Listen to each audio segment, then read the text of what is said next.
Gyrating around your living room, tripping over furniture and doing the Kinect sensor detection error dance hasn't done much to convince core gamers that they are the controller. You are the frustrated, you are the self-conscious, or you are standing on the cat might be more apt slogans for Microsoft's all-seeing eye as far as the hardcore are concerned.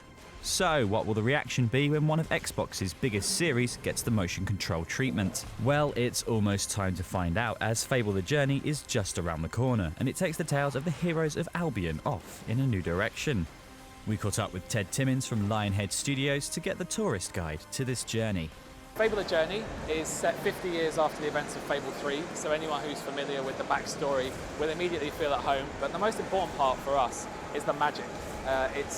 You're playing a seated Kinect game. You're literally reaching out and casting magic. And we're not talking about Paul Daniels style motion control card tricks either. Lead character Gabriel will have to be adept at flinging fireballs to save his own personal Debbie McGee, Teresa the Blind Seer. You can use your voice as well, so that's quite flamboyant. The ability to say fireball and you see a fireball appear in your hand. And really, we just wanted the magic to feel playful. We went through a whole ton of different gestures to try and find the ones that we felt worked best. We've got things like upgrades, so the things that you can do in the game, you can upgrade each of your spells. Your basic spell, the bolt, you can buy an upgrade that allows it to ricochet off of things, and that came from one of our programmers just playing around one day. The flourishes of spellcasting make a dramatic change to the game's combat, but it's your pet horse that's made the biggest change to Albion. The world is so big, it's the biggest Fable world we've ever made because you're on a horse travelling at 30 miles an hour, and we realised very early on that we need more level designers because when you're building a world that big, you really have to cater for this vast expanse of road.